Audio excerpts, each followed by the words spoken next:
저는 손을 들었습니다. 총을 든 채로요. 총알은 이미 없었고 옆에 있던 전우는 머리가 없었습니다. 하늘에서 윙 소리가 났어요. 자폭 드론이었습니다. 돌아가야 합니다. 제가 군복을 입기 전으로. 저는 평안남도에서 태어난 보병이었습니다. 어머니와 둘이 살았어요. 아버지는 제가 태어나기 전에 탄광에서 돌아가셨습니다. 유학훈련을 간다고 했습니다. 어디로 가는지는 알려주지 않았어요. 비행기에서 내렸을 때 보인 건 러시아 글자뿐이었습니다. 3개월 뒤 저는 전쟁터에 서 있었어요. 무전기에서 들리는 말은 하나도 알아들을 수 없었습니다. 그리고 저는 포로가 됐어요. 물 없이 5일을 버틴 뒤에요. 돌아가면 저만 죽는 게 아닙니다. 어머니도 죽고 3대가 끝장납니다. 이 이야기 세상에 알려져야 한다고 생각하신다면 구독과 좋아요 한 번씩 부탁드립니다. 이분의 이야기가 어디까지 이어지는지 지금부터 함께 가보겠습니다. 저는 평안남도 작은 탄광 마을에서 태어났습니다. 마을 이름은 말씀드릴 수 없어요. 말씀드리면 어머니가 위험해지니까요. 아버지는 제가 태어나기 전에 탄광에서 돌아가셨습니다. 낙반 사고였다고 들었어요. 천장이 무너져 내렸는데 아버지를 포함해서 7명이 묻혔습니다. 시신을 꺼내는데 3일이 걸렸대요. 어머니가 그 이야기를 해주신 적은 한 번뿐이었습니다. 제가 아버지 얼굴이 어떻게 생겼냐고 물었을 때요. 어머니는 대답 대신 벽에 걸린 사진을 가리키셨어요. 작은 흑백 사진이었습니다. 남자가 군복을 입고 서 있었어요. 얼굴이 흐릿해서 잘 안 보였지만 턱선이 각진 게 제 얼굴과 비슷했습니다. 어머니가 말씀하셨어요. 내 얼굴이 아버지를 많이 닮았다. 그게 제가 아버지에 대해 아는 전부였어요. 어머니와 저 둘이서 살았습니다. 집은 탄광 노동자 숙소였어요. 방 한 칸에 부엌이 딸린 구조였는데 벽이 얇아서 옆집 기침 소리가 들렸습니다. 겨울이면 벽에 서리가 꼈어요. 손가락으로 긁으면 얼음 가루가 떨어졌습니다. 어머니는 탄광 식당에서 일하셨어요. 광부들 밥을 짓는 일이었습니다. 새벽 3시 반에 나가셔서 오후 4시에 돌아오셨어요. 돌아오시면 손에서 연탄 냄새가 났습니다. 밥 짓는 아궁이에 연탄을 떼셨거든요. 저는 그 냄새가 싫지 않았어요. 어머니가 돌아왔다는 뜻이었으니까요. 저녁이면 어머니가 식당에서 남은 밥을 가져오셨습니다. 누룽지 같은 거였어요. 솥 바닥에 눌어붙은 밥을 긁어온 거였습니다. 물에 불려서 죽처럼 먹었어요.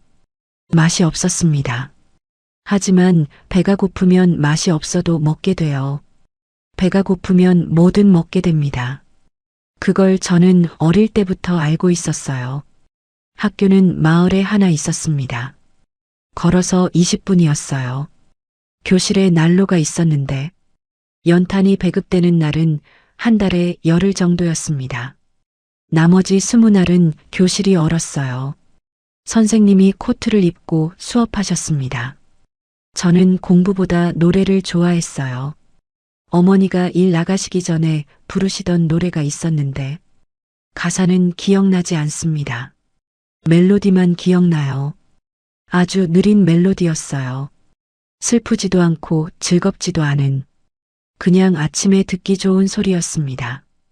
저는 그 멜로디를 학교에서도 흥얼거렸어요. 음악 선생님이 저를 불러서 말했습니다. 너 목소리가 좋다. 그때 처음으로 뭔가를 잘한다는 말을 들었어요.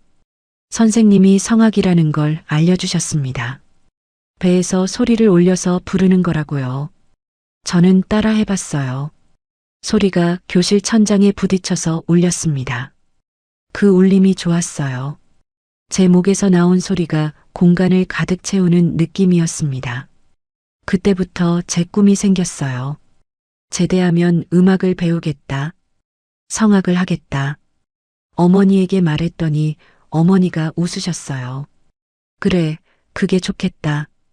그게 저한테는 약속이었습니다. 어머니와 저 사이의 약속이요. 20살이 되던 봄에 징집 통지가 왔습니다. 탄광 마을에서 군대 가는 건 당연한 거였어요. 남자아이가 20살이 되면 가는 거였습니다. 거부할 수 있는 게 아니었어요. 어머니가 통지서를 받아드시고 한참을 보셨습니다. 글씨를 다 읽으셨을 텐데도 한참을 보고 계셨어요. 어머니, 저 군대 갑니다. 알아. 어머니가 고개를 끄덕이셨어요. 입대 날짜는 보름 뒤였습니다.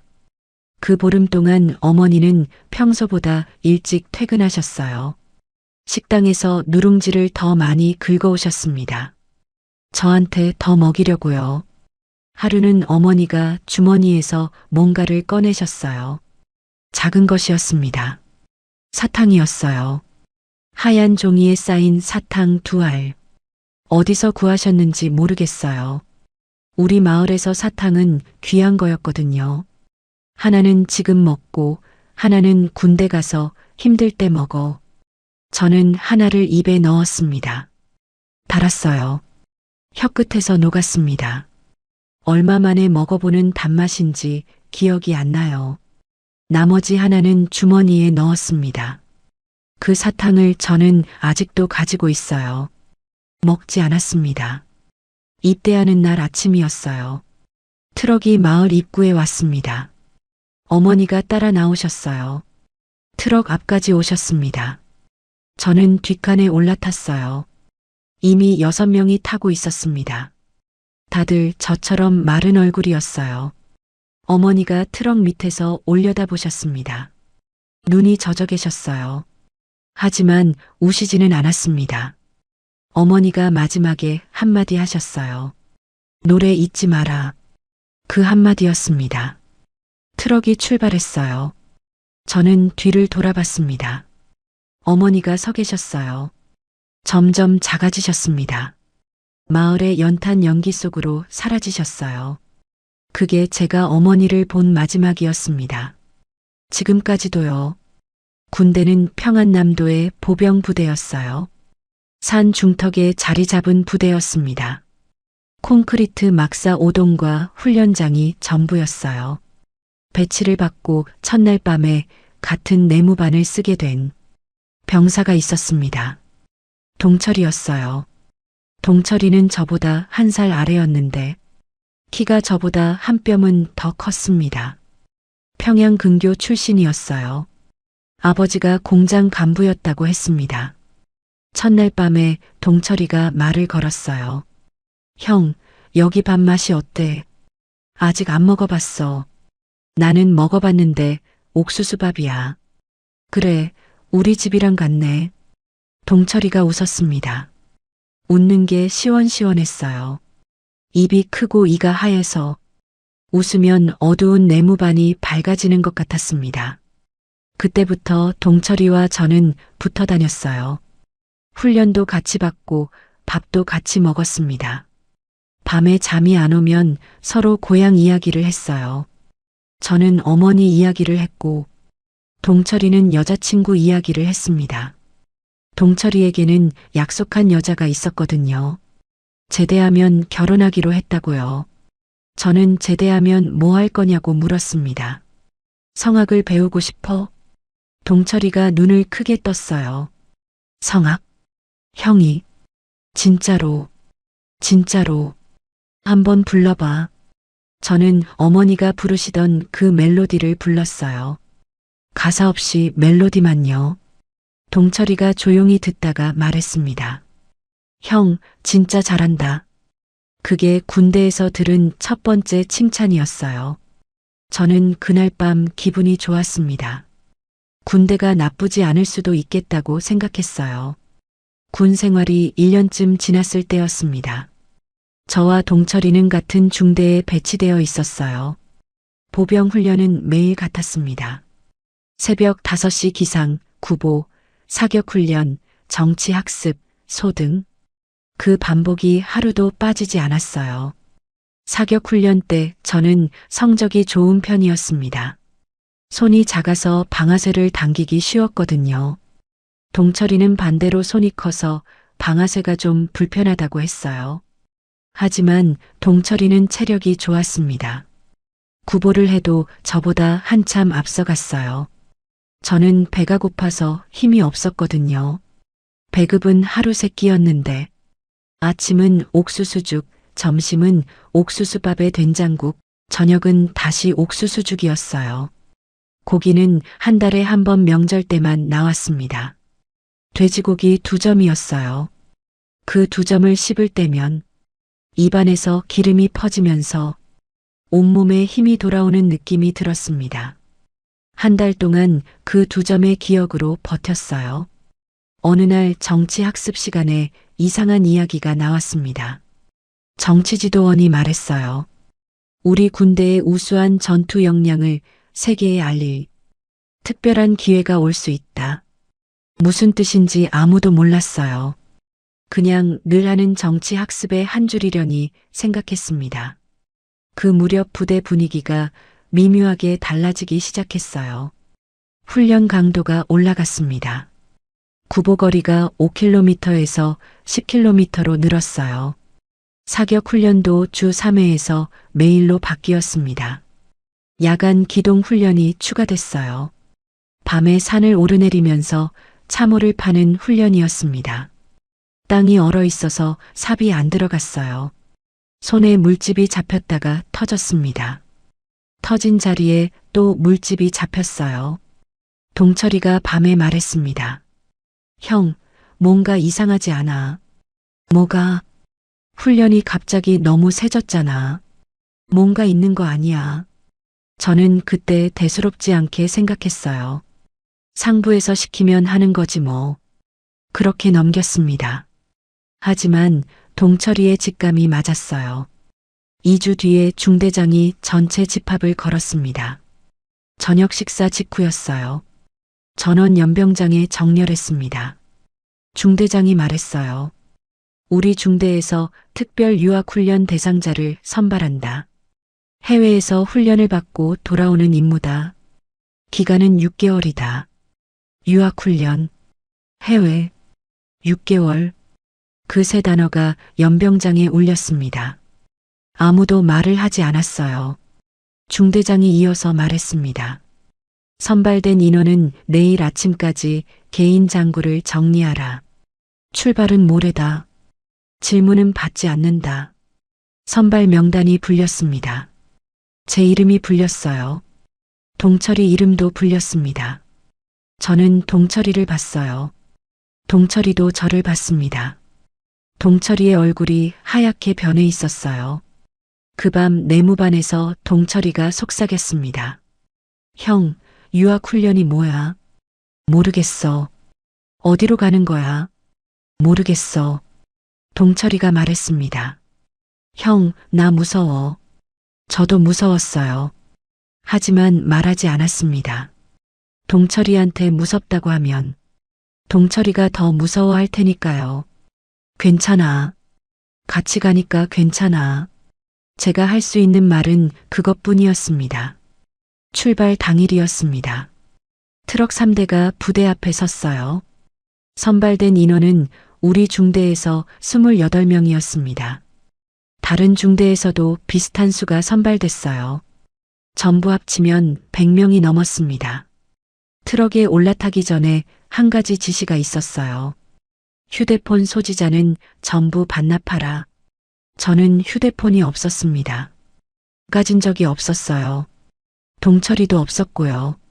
하지만 몇몇 병사는 가지고 있었어요. 작은 중국제 휴대폰이었습니다. 반납하는 병사들의 얼굴이 굳어 있었어요. 트럭은 4시간을 달렸습니다. 창 밖으로 보이는 풍경이 점점 달라졌어요. 산이 사라지고 평야가 나타났습니다. 그리고 활주로가 보였어요. 비행장이었습니다. 비행기가 한 대 서 있었어요. 커다란 수송기였습니다. 군용 비행기요. 저는 비행기를 실물로 본 적이 없었어요. 하늘을 나는 건 텔레비전에서만 본 거였습니다. 동철이가 제 팔을 잡았어요. 형, 저거 타는 거야. 그런 것 같아. 비행기 앞에 정치지도원이 서 있었습니다. 올라타기 전에 한 가지 더 지시가 내려왔어요. 목적지에 대해서는 일체 질문하지 마라. 궁금해하지 마라. 알 필요가 없다. 비행기 안은 어두웠습니다. 좌석이 아니라 화물칸이었어요. 바닥에 긴 벤치가 양쪽으로 놓여 있었고 거기에 앉았습니다. 안전벨트 같은 건 없었어요. 천장에 매달린 끈을 잡으라고 했습니다. 엔진이 켜지자 온몸이 흔들렸어요. 굉음이 귀를 채웠습니다. 비행기가 움직이기 시작했어요. 속도가 빨라졌습니다. 몸이 뒤로 밀렸어요. 그리고 떴습니다. 바닥이 떨리면서 몸이 가벼워지는 느낌이 들었어요. 동철이가 제 옆에서 끈을 꽉 쥐고 있었습니다. 손가락 관절이 하얗게 변해 있었어요. 비행 시간이 얼마나 됐는지 모르겠습니다. 시계가 없었거든요. 창문도 없었어요. 그냥 어두운 화물칸에서 굉음을 들으면서 앉아 있었습니다. 옆에 앉은 병사가 토했어요. 비행기 멀미였습니다. 냄새가 화물칸을 채웠어요. 아무도 말을 하지 않았습니다. 비행기가 착륙했을 때 충격이 왔어요. 바닥이 쿵 하고 흔들렸습니다. 문이 열렸어요. 빛이 들어왔습니다. 차가운 공기가 밀려왔어요. 밖으로 나왔습니다. 눈앞에 펼쳐진 건 끝이 안 보이는 평야였어요. 건물이 있었습니다. 건물에 글씨가 적혀 있었어요. 한글이 아니었습니다. 조선글도 아니었어요. 처음 보는 글자였습니다. 둥글고 각진 글자가 섞여 있었어요. 나중에 알게 됐습니다. 러시아어였어요. 저는 러시아에 와 있었습니다. 유학훈련. 그 말이 머릿속에서 울렸어요. 유학훈련이 러시아였습니다. 하지만 그게 끝이 아니라는 걸 저는 아직 몰랐어요. 동철이가 저를 봤습니다. 동철이의 얼굴에서 핏기가 사라져 있었어요. 형, 여기가 어디야? 저는 대답할 수 없었습니다. 러시아 훈련소에서의 첫날이었습니다. 넓은 평야 한가운데 콘크리트 건물이 여러 채 있었어요. 막사, 식당, 훈련장. 구조는 북한 부대와 비슷했지만 규모가 달랐습니다. 모든 게 컸어요. 식당이 우리 부대 연병장만 했습니다. 그리고 러시아 군인들이 있었어요. 그 사람들은 우리를 보면서 뭐라고 말했는데 하나도 알아들을 수 없었습니다. 통역관이 한 명 배치됐어요. 조선어와 러시아어를 할 줄 아는 사람이었습니다. 하지만 100명이 넘는 병사의 통역관이 한 명이었어요. 제 차례가 오기까지 한참을 기다려야 했습니다. 대부분의 시간은 아무것도 모른 채 서 있었어요. 러시아 교관이 뭔가를 설명하면 우리는 그냥 옆 사람이 하는 걸 따라했습니다. 장비가 나왔어요. 러시아제 군복이었습니다. 우리가 입던 조선 군복과는 다른 색이었어요. 얼룩무늬가 있었습니다. 위장복이었어요. 그리고 헬멧이 나왔습니다. 제 머리에는 너무 컸어요. 움직이면 흔들렸습니다. 총도 바뀌었어요. 우리가 쓰던 총이 아니라 러시아제 소총이 지급됐습니다. 무거웠어요.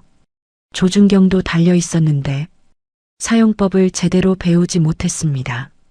교관이 러시아어로 설명했고 통역관이 옆에 없었으니까요. 그 훈련소에서 이상한 걸 느꼈어요. 우리와 러시아 병사들이 완전히 분리되어 있었습니다. 식당도 따로, 막사도 따로, 훈련장도 따로였어요. 러시아 병사가 우리 구역에 오는 것도, 우리가 러시아 구역에 가는 것도 금지였습니다. 왜 분리하는지 아무도 설명해 주지 않았어요. 정치지도원이 하나 말했습니다. 러시아 동무들과의 불필요한 접촉을 삼가라. 훈련에만 집중하라. 불필요한 접촉. 그 말이 이상했어요. 같은 편인데 왜 접촉을 삼가야 하는 건지 동철이가 밤에 말했습니다. 형, 이거 유학훈련이 아닌 것 같아. 왜? 유학훈련이면 뭔가를 배워야 하잖아. 근데 우리한테 뭘 가르쳐 주는 게 없어. 그냥 러시아 군복 입혀놓고 총만 바꿔준 거야. 동철이 말이 맞았어요. 배우는 게 없었습니다. 그냥 장비만 바꾼 거였어요. 3주가 지났습니다. 어느 날 아침에 전체 집합이 걸렸어요. 정치지도원이 앞에 섰습니다. 내일부터 전투지역으로 이동한다. 전투지역? 그 네 글자가 훈련장에 떨어졌습니다. 100명이 넘는 병사들 사이에 숨소리만 들렸어요. 전투지역이 어디냐고 묻는 사람은 없었습니다. 물어볼 수 없었어요. 질문은 받지 않는다고 했으니까요. 하지만 모두 알고 있었습니다. 러시아가 전쟁 중이라는 건 북한에서도 들은 적이 있었어요. 우크라이나와의 전쟁이요. 우리는 그 전쟁에 투입되는 거였습니다. 유학훈련이 아니라 전쟁이었어요. 그날 밤 동철이가 울었습니다. 소리를 죽이고 이불 속에서 울었어요. 저는 옆에 누워서 동철이의 등을 봤습니다. 등이 떨리고 있었어요. 형, 나 집에 가고 싶어? 저도 그랬어요. 어머니가 보고 싶었습니다. 연탄 냄새가 나는 어머니 손이 보고 싶었어요. 하지만 집에 갈 수 없었습니다. 여기서 도망칠 수도 없었어요. 러시아 한가운데였으니까요. 주머니에 사탕이 있었습니다. 어머니가 주신 그 사탕, 군대 가서 힘들 때 먹으라고 하신 거요. 저는 그 사탕을 꺼내서 봤습니다. 하얀 종이에 쌓인 사탕, 먹지 않았어요. 먹으면 없어지니까요. 어머니의 마지막 선물이 없어지니까요. 이동은 트럭으로 했습니다. 12시간을 달렸어요. 풍경이 바뀌었습니다. 평야가 사라지고 마을이 나타났어요. 하지만 이상한 마을이었습니다. 건물이 부서져 있었어요. 지붕이 없는 집, 벽에 구멍이 뚫린 집, 창문이 전부 깨진 아파트, 길 위에 탄 자동차 잔해가 있었습니다. 전쟁터에 가까워지고 있었어요. 동철이가 제 옆에 앉아 있었습니다. 말을 하지 않았어요. 그냥 창밖을 보고 있었습니다. 동철이의 눈에 두려움이 가득했어요. 제 눈에도 같은 게 담겨 있었을 겁니다. 도착한 곳은 쿠르스크라는 지역이었습니다. 나중에 알게 된 이름이에요. 그때는 이름도 몰랐어요. 그냥 폐허였습니다. 참호가 파져 있었어요. 1m 반 깊이의 도랑이 지그재그로 이어져 있었습니다. 바닥에 얼어붙은 진흙이 있었어요. 벽에도 진흙이 있었습니다. 모든 게 진흙이었어요. 배치를 받았습니다. 저와 동철이는 같은 분대에 들어갔어요. 분대장은 러시아 사람이었습니다. 러시아어로 명령을 내렸어요. 알아들을 수 없었습니다. 통역관은 이동 중에 다른 부대로 배치됐어요. 이제 통역이 없었습니다. 러시아 분대장이 뭔가를 말하면 우리는 손짓을 보고 짐작해야 했어요.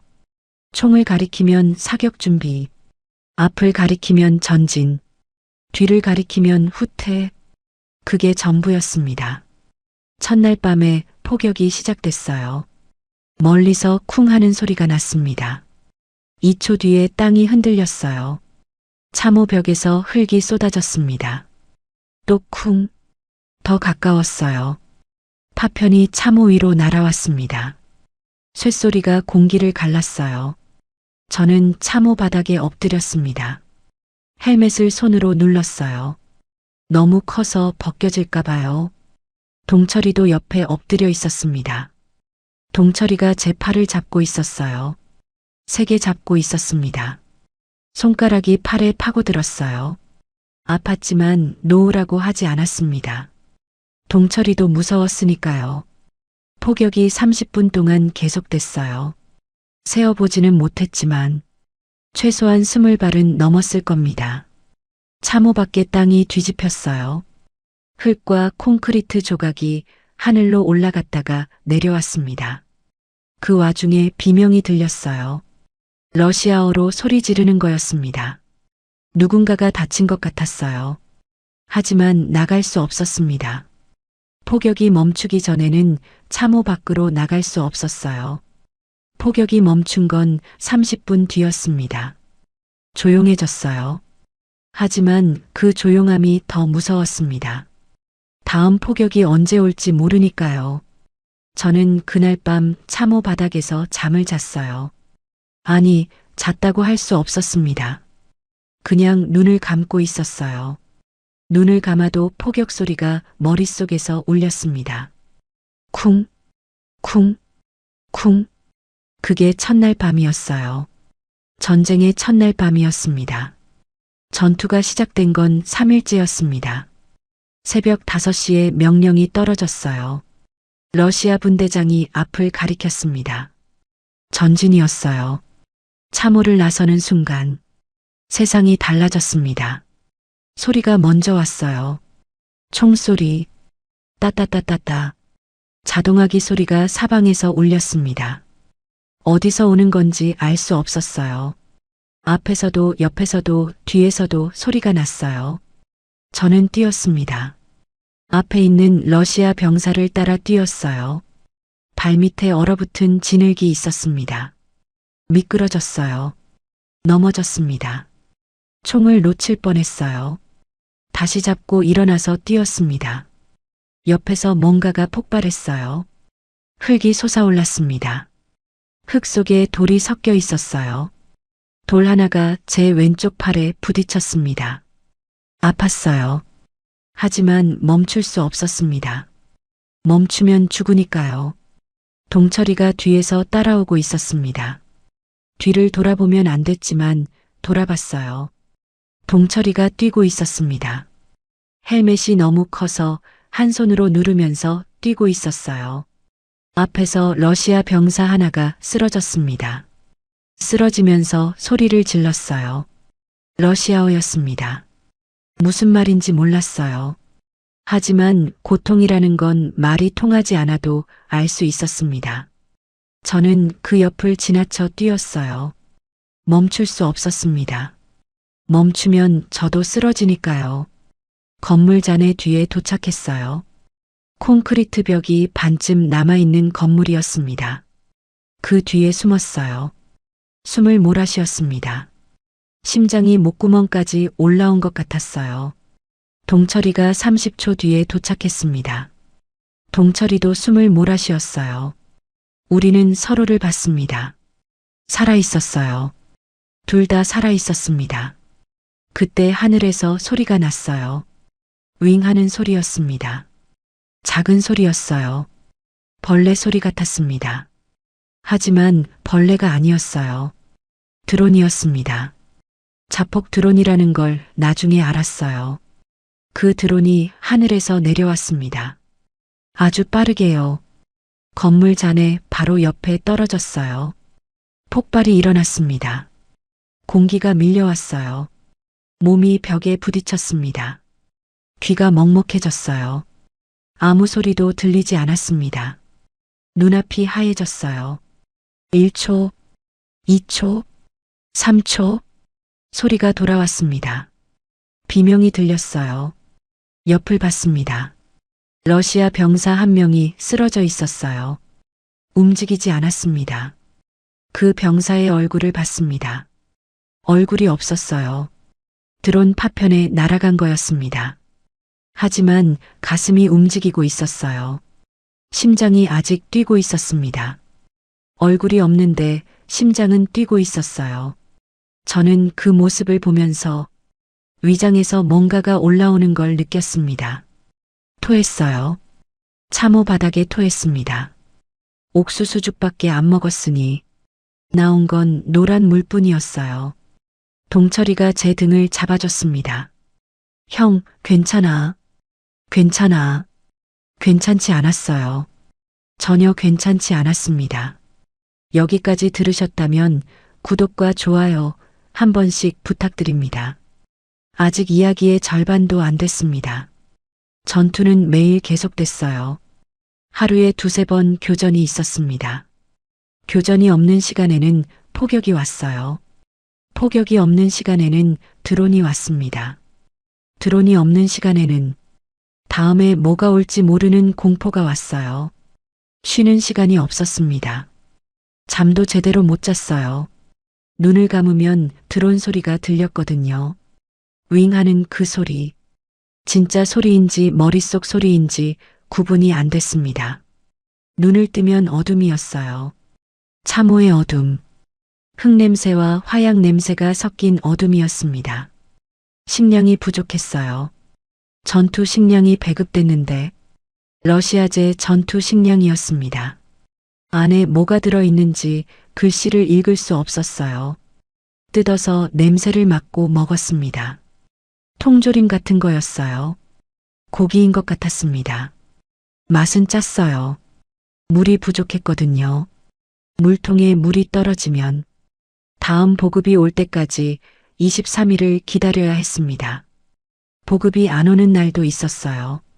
전투가 심한 구간에서는 보급 차량이 접근할 수 없었거든요. 그런 날은 눈을 주워 먹었습니다. 참호 벽에 쌓인 눈을 긁어서 헬멧에 담아 녹여 마셨어요. 흙맛이 났습니다. 하지만 마시지 않으면 죽으니까요. 우리 분대에서 첫 번째 사망자가 나온 건 전선에 온 지 8일째였습니다. 조선 병사였어요. 이름은 말씀드릴 수 없습니다. 폭격에 맞았어요. 직격이었습니다. 시신을 수습할 수 없었어요. 그 자리에 구덩이만 남았습니다. 그 병사와 저는 같은 트럭을 탔었어요. 비행기에서도 옆에 앉았었습니다. 러시아 훈련소에서 같이 줄을 섰던 사람이에요. 그 사람이 사라졌어요. 구덩이 하나로요. 동철이가 그날 밤 말을 하지 않았습니다. 저도 말을 하지 않았어요. 참호 바닥에 나란히 앉아서 어둠 속에서 숨만 쉬었습니다. 그 침묵이 가장 무거웠어요. 죽은 사람에 대해 뭐라고 해야 할지 몰랐습니다. 어떤 말도 부족했어요. 그래서 아무 말도 하지 않았습니다. 10일째, 11일째, 12일째. 매일 교전이 있었고 매일 누군가가 다치거나 죽었어요. 조선 병사들은 점점 줄어갔습니다. 처음에 우리 분대에 조선 병사가 8명이었는데 12일째에는 5명이 됐어요. 3명이 사라진 겁니다. 죽거나 다쳐서 후송된 거였어요. 후송이라고 했지만 후송된 사람이 돌아온 적은 없었습니다. 어디로 갔는지도 몰랐어요. 저와 동철이는 살아 있었습니다. 그게 기적이었어요. 하지만 기적이 얼마나 더 갈지 몰랐습니다. 매일 아침 눈을 뜰 때마다 오늘이 마지막일 수 있다는 생각이 들었어요. 주머니에 손을 넣으면 사탕이 만져졌습니다. 어머니의 사탕, 하얀 종이에 쌓인 그 사탕이 제가 가진 전부였어요. 14일째 되던 날이었습니다. 대규모 교전이 벌어졌어요. 새벽부터 폭격이 시작됐습니다. 30분 동안 참호가 흔들렸어요. 폭격이 멈추자마자 총소리가 시작됐습니다. 앞에서 적이 밀고 들어오고 있었어요. 우크라이나 군이었습니다. 우리 분대장이 사격을 명령했어요. 러시아어로 소리쳤지만 이쯤 되니 무슨 뜻인지 알 수 있었습니다. 쏴라. 저는 총을 겨누고 방아쇠를 당겼어요. 누구를 맞췄는지는 모릅니다. 그냥 앞을 향해 쐈어요. 눈앞에 흙먼지와 연기가 가득했거든요. 뭐가 보이지 않았습니다. 그냥 앞에 대고 쐈어요. 탄창이 비었습니다. 바꿔 끼웠어요. 또 쐈습니다. 또 비었어요. 예비 탄창이 2개뿐이었습니다. 3개를 다 쓰면 총알이 없는 거였어요. 옆에서 동철이가 쏘고 있었습니다. 동철이도 총알이 얼마 안 남았을 거예요. 교전이 얼마나 지속됐는지 모르겠습니다. 1시간이었을 수도 있고 3시간이었을 수도 있어요. 시간 감각이 없었습니다. 전투 중에는 시간이 사라져요. 그냥 한순간 한순간이 있을 뿐입니다. 다음 순간에 내가 살아있을지 모른 채요. 그리고 그 순간이 왔어요. 하늘에서 윙 소리가 났습니다. 자폭 드론. 그 소리를 이제 구분할 수 있었어요. 드론이 내려왔습니다. 빠르게요. 참호 안으로 들어왔어요. 동철이 옆에 떨어졌습니다. 폭발. 공기가 밀려왔어요. 저는 뒤로 날아갔습니다. 등이 참호 벽에 부딪혔어요. 눈앞이 하얘졌습니다. 귀가 먹먹해졌어요. 1초, 2초, 3초, 시야가 돌아왔습니다. 동철이를 봤어요. 동철이가 쓰러져 있었습니다. 움직이지 않았어요. 동철이 기어갔습니다. 동철이 옆에 갔어요. 동철이의 몸을 뒤집었습니다. 왼쪽 팔이 없었어요. 어깨부터 없었습니다. 피가 진흙과 섞이고 있었어요. 동철이의 눈이 저를 보고 있었습니다. 열려 있었어요. 하지만 초점이 없었습니다. 동철이, 대답이 없었어요. 저는 동철이의 얼굴을 손으로 잡았습니다. 따뜻했어요.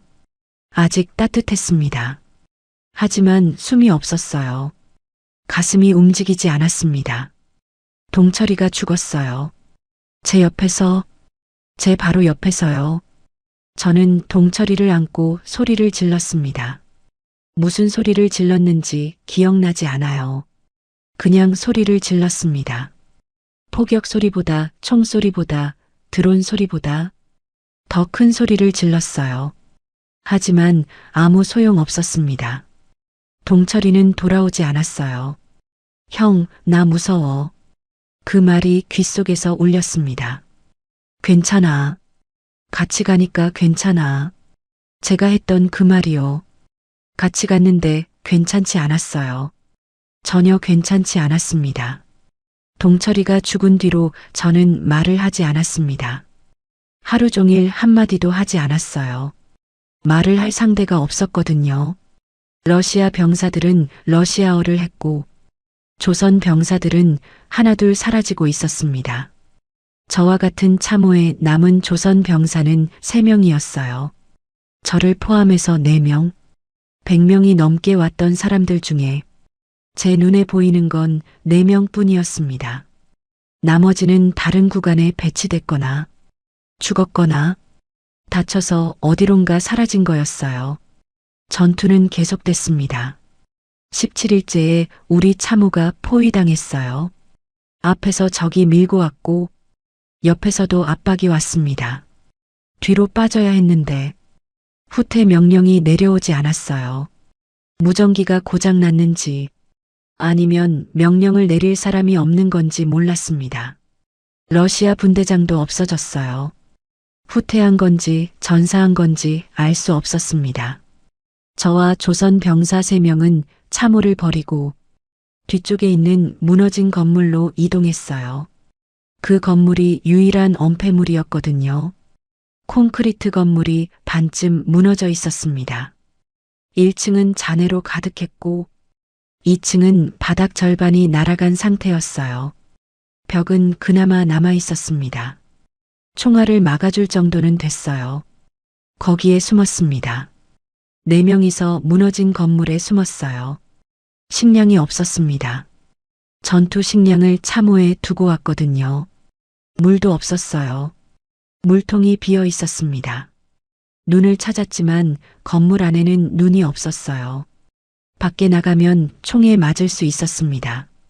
1일째 물이 없었어요. 목이 말랐습니다. 하지만 견딜만 했어요. 2일째 목이 타들어갔습니다. 침을 삼키려 해도 침이 나오지 않았어요. 입안이 마른 종이처럼 까슬거렸습니다. 3일째 머리가 아프기 시작했어요. 관자놀이가 욱신거렸습니다. 눈앞이 흐려졌어요. 4일째 움직이기가 힘들었습니다. 일어나려 하면 어지러워서 다시 앉았어요. 입술이 갈라져서 피가 났습니다. 그 피를 혀로 핥았어요. 짠맛이 났습니다. 5일째였어요. 저는 벽에 기대 앉아 있었습니다. 눈을 감고 있었어요. 의식이 들었다 나갔다 했습니다. 어머니 얼굴이 보였어요. 환각이었을 겁니다. 어머니가 누룽지를 물에 불려서 주시는 장면이었어요. 물이 보였습니다. 손을 뻗었어요. 아무것도 잡히지 않았습니다. 그때 소리가 들렸어요. 건물 밖에서 발소리가 났습니다. 군화 소리였어요. 여러 명이었습니다. 가까워지고 있었어요. 러시아어가 아닌 다른 말이 들렸습니다. 우크라이나어였어요. 적이었습니다. 옆에 있던 병사가 총을 들었어요. 저도 총을 들었습니다. 하지만 탄창이 비어 있었어요. 총알이 한 발도 없었습니다. 빈 총을 들고 있었어요. 문이 열렸습니다. 아니, 문은 이미 없었어요. 입구에 사람이 나타났습니다. 완전 무장한 병사들이었어요. 헬멧, 방탄조끼, 자동소총. 우리와는 차원이 다른 장비였습니다. 그 병사들이 총을 겨눴어요. 저를 향해서요. 저는 빈 총을 내려놓았습니다. 손을 들었어요. 천천히요. 두 손을 머리 위로 올렸습니다. 옆에 병사들도 손을 들었어요. 4명 전원이 손을 들었습니다. 우크라이나 병사가 다가왔어요. 총구가 제 가슴을 향하고 있었습니다. 그 병사가 뭔가를 말했어요. 알아들을 수 없었습니다. 하지만 뜻은 알았어요. 움직이지 마라. 저는 움직이지 않았습니다. 손을 든 채로 무릎을 꿇었어요. 얼어붙은 콘크리트 바닥이 무릎뼈를 눌렀습니다. 아팠어요. 하지만 그 아픔이 아무것도 아니었습니다. 살아있다는 뜻이었으니까요. 포로가 됐어요. 눈에 천이 씌워졌습니다. 손이 뒤로 묶였어요. 플라스틱 끈 같은 거였습니다. 손목을 조여왔어요. 이동이 시작됐습니다. 차에 태워졌어요. 어디로 가는지 알 수 없었습니다. 눈이 가려져 있었으니까요. 차가 얼마나 달렸는지 모르겠어요. 1시간이었을 수도 있고 3시간이었을 수도 있습니다. 도착한 곳은 건물 안이었어요. 눈가리개가 벗겨졌습니다. 하얀 방이었어요. 탁자가 하나 있었고 의자가 2개 있었습니다. 맞은편에 군인이 앉아 있었어요. 옆에 다른 사람이 하나 더 있었습니다. 통역관이었어요. 한국어를 했습니다. 하지만 제가 쓰는 말투와 달랐어요. 남쪽 말투였습니다. 이름이 뭐예요? 그게 첫 번째 질문이었어요. 저는 대답하지 않았습니다. 이름을 말하면 안 된다고 배웠거든요. 포로가 되면 이름, 계급, 군번만 말하라. 나머지는 말하지 마라. 하지만 계급과 군번을 말하는 것도 무서웠어요. 그걸 말하면 제가 누군지 특정되니까요. 특정되면 어머니가 위험해지니까요. 저는 입을 다물었습니다. 신문관이 다른 질문을 했어요. 어디서 왔어요? 대답하지 않았습니다. 왜 여기에 온 거예요? 대답하지 않았어요. 자발적으로 온 건가요? 강제인가요? 그 질문에서 멈췄습니다. 자발적으로 왔냐고요? 저는 유학훈련이라는 말을 듣고 비행기에 탔어요. 전쟁에 오는 줄 몰랐습니다. 어디로 가는지도 몰랐어요. 자발적이 아니었습니다. 하지만 그 말을 하면 그건 제가 나라에 반기를 든다는 뜻이 돼요. 나라에 반기를 들면 어머니가 어떻게 되는지 저는 알고 있었습니다. 입을 다물었어요. 며칠이 지났습니다. 저는 작은 방에 수용됐어요. 콘크리트 벽에 철 침대가 하나 있는 방이었습니다. 창문에 쇠창살이 있었어요. 밖이 보였습니다. 하늘이 보였어요. 회색 하늘이었습니다. 밥은 나왔어요. 빵과 수프 같은 거였습니다. 전선에서 먹던 것보다 나았어요. 물도 있었습니다.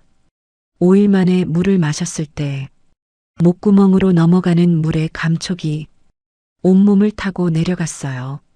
차가웠지만 살아있다는 느낌이었습니다. 며칠이 더 지났어요. 신문이 또 있었습니다. 같은 질문이었어요. 이름, 출신, 왜 왔는지. 저는 이번에도 대답하지 않았어요. 하지만 한 가지 달라진 게 있었습니다. 신문관이 물었어요. 한국에 가고 싶은 생각이 있어요. 한국. 그 두 글자가 제 귀에 박혔습니다. 한국이라는 나라가 있다는 건 알고 있었어요. 남조선이라고 배웠습니다. 적이라고 배웠어요. 하지만 통역관이 쓰는 말이 한국말이었습니다. 제가 쓰는 말과 같은 말이었어요. 억양만 달랐지 의미가 통했습니다. 같은 말을 쓰는 나라. 그 나라에 가면 어떻게 될까? 저는 대답하지 않았어요. 하지만 그 질문이 머릿속에서 떠나지 않았습니다. 한국에 가고 싶은 생각이 있어요.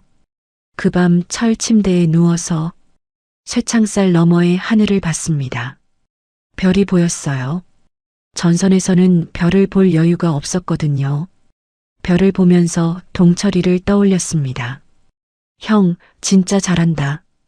그 말을 했던 동철이, 여자친구한테 돌아가겠다던 동철이, 돌아가지 못한 동철이, 눈물이 났어요. 전선에서는 울 수 없었습니다. 울면 안 된다고 배웠거든요. 하지만 여기서는 혼자였어요. 아무도 보지 않았습니다. 저는 울었어요. 오래 울었습니다. 포로 수용소에서의 시간은 느리게 흘렀습니다.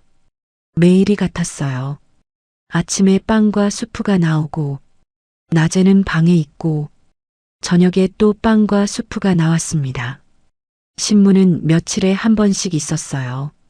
저는 여전히 이름을 말하지 않았습니다. 어머니를 지키기 위해서요. 한 달쯤 지났을 때 이상한 일이 생겼습니다.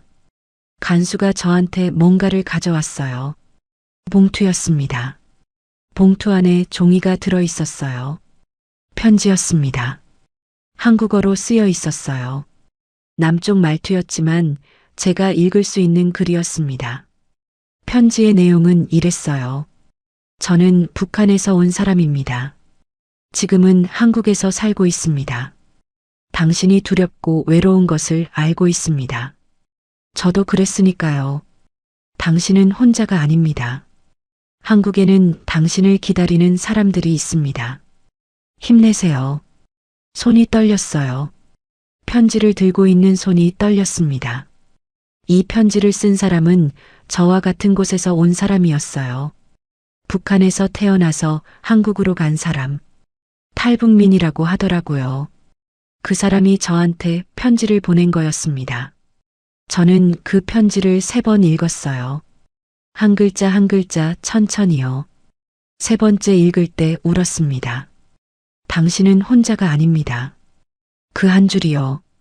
저는 이 포로 수용소에서 완전히 혼자라고 생각했어요. 러시아어를 못하고, 우크라이나어를 못하고, 통역관은 신문할 때만 왔고, 같이 잡힌 조선 병사 3명은 다른 방에 있었습니다. 만날 수 없었어요. 하루 종일 혼자였습니다. 그런데 누군가가 편지를 보내왔어요. 같은 말을 쓰는 사람이, 같은 곳에서 온 사람이, 그 사람이 말하는 거였어요. 당신은 혼자가 아니라고. 편지를 가슴에 놓았습니다. 침대에 누워서 편지를 가슴 위에 올려놓았어요. 종이의 무게가 느껴졌습니다. 가벼운 종이인데 세상에서 가장 무거운 것 같았어요. 그 편지를 받은 뒤로 뭔가가 바뀌었습니다. 다음 신문 때 신문관이 물었어요. 한국에 가고 싶은 생각이 있어요. 같은 질문이었습니다. 이번에는 대답했어요. 네. 한 글자였습니다. 네. 그 한마디를 하는데 모든 용기가 필요했어요. 그 한마디가 어머니를 위험에 빠뜨릴 수 있다는 걸 알고 있었으니까요. 하지만 말하지 않으면 저는 이 방에서 영원히 나갈 수 없었습니다. 러시아로 송환되면 죽을 거였어요. 북한으로 보내져도 죽을 거였습니다. 유일한 길은 한국이었어요. 한국에 가면 살 수 있다고 그 편지가 말하고 있었으니까요. 저는 한국에 가고 싶다고 했습니다. 신문관이 고개를 끄덕였어요. 통역관이 뭔가를 적었습니다. 저는 그 순간 제 인생에서 가장 무거운 선택을 한 거였어요. 어머니를 위험에 빠뜨릴 수 있는 선택. 하지만 살기 위한 선택. 둘 다 제 어머니를 위한 거였어요. 어머니를 다시 만나려면 살아야 했으니까요. 한국에 가겠다고 말한 뒤로 두려움이 커졌습니다. 제 신원이 노출되면 어떻게 되는지 저는 정확히 알고 있었거든요. 북한에서는 반역자의 가족을 처벌합니다. 본인만 처벌하는 게 아니에요. 부모, 형제, 자녀까지 3대에 걸쳐 처벌합니다. 수용소로 보내지는 거예요. 정치범 수용소. 한번 들어가면 나올 수 없는 곳이요. 저한테는 어머니가 있었어요. 탄광 마을에서 식당 일을 하시는 어머니. 새벽 3시 반에 나가시는 어머니. 연탄 냄새가 나는 손을 가진 어머니. 제가 한국에 가겠다고 말한 게 알려지면 어머니가 수용소로 갈 수 있었습니다. 그 생각에 밤마다 잠을 잘 수 없었어요. 쇠창살 너머로 하늘을 보면서 어머니 얼굴을 떠올렸습니다. 트럭 밑에서 올려다보시던 얼굴. 노래 잊지 마라. 그 한마디를 하시던 얼굴. 어머니, 죄송합니다. 방 안에서 혼자 말했어요. 소리내어 말했습니다. 아무도 듣지 못했을 거예요. 하지만 말해야 했습니다. 어머니한테 죄송하다고, 살고 싶어서 이런 선택을 했다고, 어머니를 다시 만나고 싶어서라고. 며칠 뒤에 소식이 들려왔어요. 통역관을 통해서였습니다. 제 얼굴이 공개됐다고 했어요. 우크라이나 정부가 북한군 포로의 존재를 발표했고 사진이 나갔다고 했습니다. 머리가 하얘졌어요. 사진이 나갔다는 건 전 세계가 제 얼굴을 볼 수 있다는 뜻이었습니다. 북한도요. 보이부가 볼 수 있다는 뜻이었어요. 제 얼굴을 보면 제가 누군지 알아낼 수 있었습니다.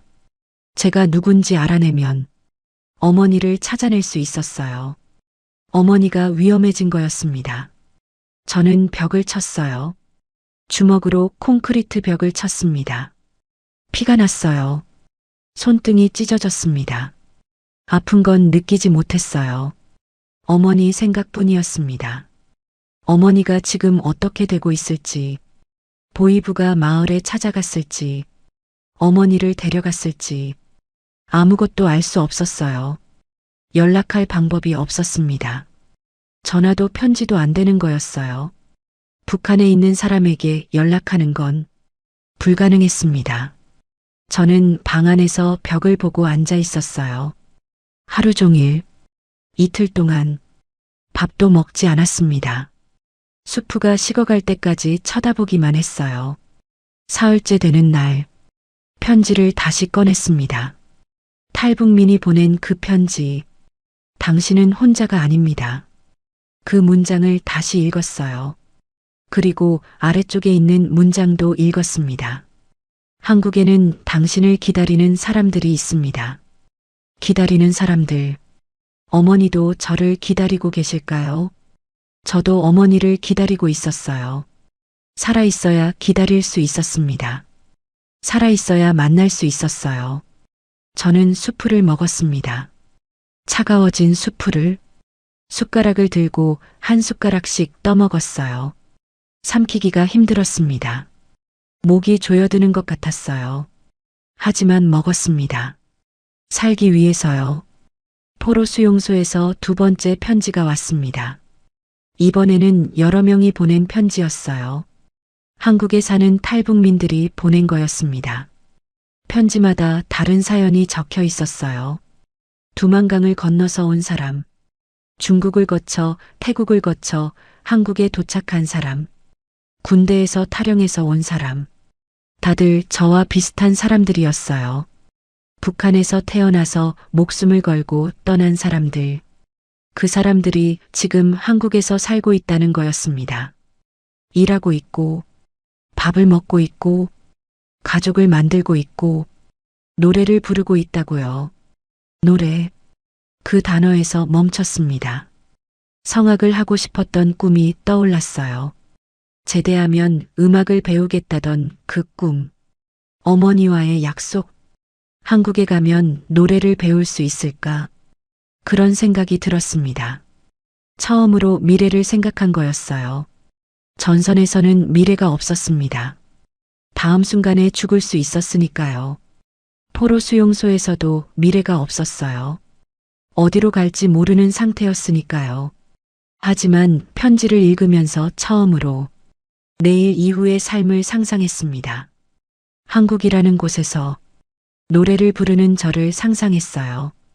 관객은 없어도 괜찮았습니다. 그냥 어디선가 크게 목소리를 내는 거요. 배에서부터 울리는 소리, 천장에 부딪혀 울리는 소리, 그 소리를 다시 내고 싶었어요. 저는 답장을 썼습니다. 간수에게 종이와 연필을 달라고 했어요.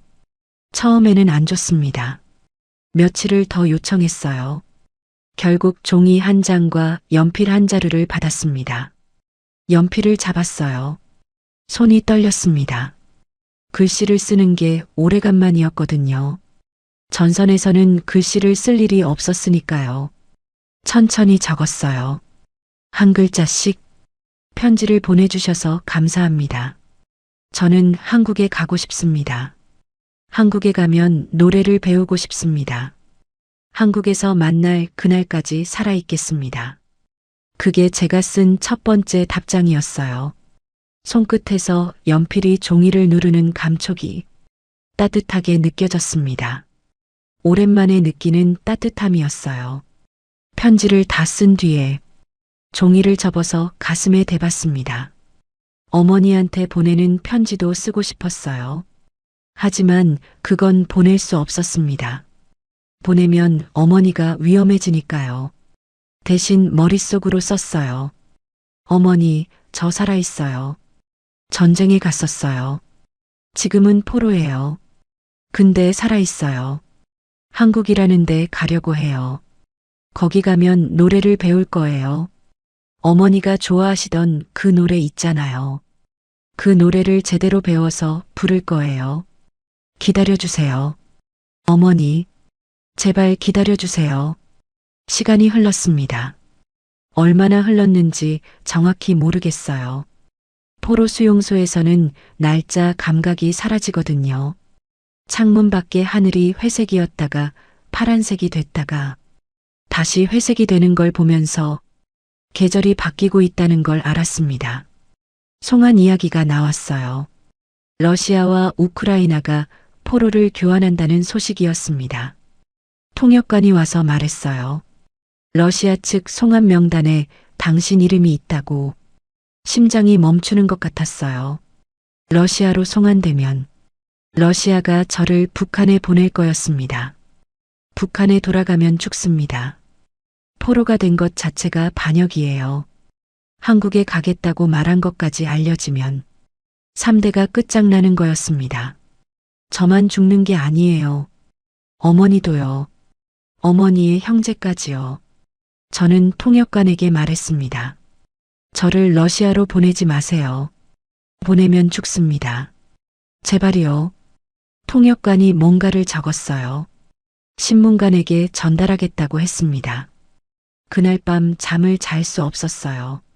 쇠창살을 잡고 서서 밖에 하늘을 봤습니다. 별이 보였어요. 같은 별을 어머니도 보고 계실까요? 탄광 마을의 하늘에서도 이 별이 보일까요? 어머니는 지금 살아계실까요? 보이부가 찾아가지는 않았을까요? 아무것도 알 수 없었습니다. 그 무력함이 가장 견디기 힘들었어요. 전선에서는 적어도 총이 있었습니다. 쏠 수 있었어요. 하지만 여기서는 아무것도 할 수 없었습니다. 기다리는 것 외에는요. 며칠 뒤에 소식이 왔어요. 제가 송환 명단에서 제외됐다고 했습니다. 한국행 의사를 밝혔기 때문이라고요. 숨을 내쉬었어요. 살았다고 생각했습니다. 하지만 안도는 짧았어요. 한국에 갈 수 있다는 확답은 없었거든요. 명단에서 빠졌다는 것뿐이었습니다. 갈 곳이 정해지지 않은 상태였어요. 포로 수용소에 계속 있을 수도 있었습니다. 영원히요. 저는 벽에 그림을 그렸어요. 연필로요. 어머니 얼굴을 그렸습니다. 기억나는 대로요. 둥근 얼굴, 작은 눈, 입꼬리가 살짝 올라간 모습, 연탄 냄새가 나는 손. 손은 그리기 어려웠어요. 연필로 몇 번을 그렸다 지웠습니다. 완성된 그림은 어머니와 닮지 않았어요. 하지만 제가 기억하는 어머니의 느낌은 담겨 있었습니다. 그 그림을 벽에 붙였어요. 침대에 누우면 보이는 위치예요. 매일 아침 눈을 뜨면 가장 먼저 보이는 곳이었습니다. 어머니, 오늘도 살아있어요. 매일 아침 그 그림을 보면서 말했습니다. 소리내어 말했어요. 오늘도 살아있어요. 그게 제 하루의 시작이었습니다. 지금 저는 아직 이곳에 있습니다. 포로 수용소요. 언제 나갈 수 있을지 모르겠어요. 한국에 갈 수 있을지도 모르겠습니다. 아무것도 확실한 게 없어요. 하지만 한 가지 확실한 건 있습니다. 저는 살아있다는 거요. 전선에서 14일을 버텼습니다. 물 없이 5일을 버텼어요. 동철이를 잃었습니다. 얼굴이 없는 전우를 봤어요. 자폭 드론 소리를 아직도 듣습니다. 밤마다요. 윙 하는 그 소리가 머릿속에서 사라지지 않아요. 하지만 살아있습니다. 주머니에 사탕이 있어요. 어머니가 주신 사탕. 하얀 종이에 쌓인 사탕 한 알. 군대 가서 힘들 때 먹으라고 하신 거요. 저는 아직 안 먹었어요. 먹으면 없어지니까요. 이 사탕을 먹을 날을 정해놨습니다. 한국 땅을 밟는 날이요. 그날 이 사탕을 먹을 거예요. 어머니가 주신 단맛을 자유로운 땅에서 느끼고 싶어요. 가슴에 편지가 있어요. 탈북민들이 보내준 편지. 당신은 혼자가 아닙니다. 그 문장을 매일 읽습니다. 그리고 벽에 그림이 있어요. 제가 연필로 그린 어머니 얼굴. 닮지 않았지만 어머니예요. 매일 아침 그 얼굴을 보면서 말합니다. 어머니, 오늘도 살아있어요. 동철이한테도 말합니다. 동철아, 형이 살아있어. 내 목까지 살아있을게. 저는 노래를 부르고 싶었습니다. 성악을 하고 싶었어요. 아직 포기하지 않았습니다. 이 방에서 나가면 가장 먼저 하고 싶은 건 노래예요. 배에서부터 울리는 소리, 천장이 아니라 하늘에 부딪히는 소리, 그 소리를 한국에서 내고 싶습니다. 어머니가 마지막에 하신 말씀이 있어요. 노래 잊지 마라. 잊지 않았어요, 어머니. 잊지 않았습니다. 매일 밤 이 방에서 조용히 흥얼거려요. 어머니가 새벽에 부르시던 그 멜로디를요. 가사는 기억나지 않지만 멜로디는 기억해요. 느리고 잔잔한 그 소리. 그 소리가 이 콘크리트 벽에 부딪혀 울립니다. 작은 울림이에요. 하지만 그게 제가 살아있다는 증거입니다. 이 이야기를 여기까지 들어주신 분들께 진심으로 감사드립니다. 목숨 걸고 자유를 찾아온 탈북민을 구독과 좋아요로 응원해주세요. 당신의 응원이 또 다른 이야기의 시작이 됩니다.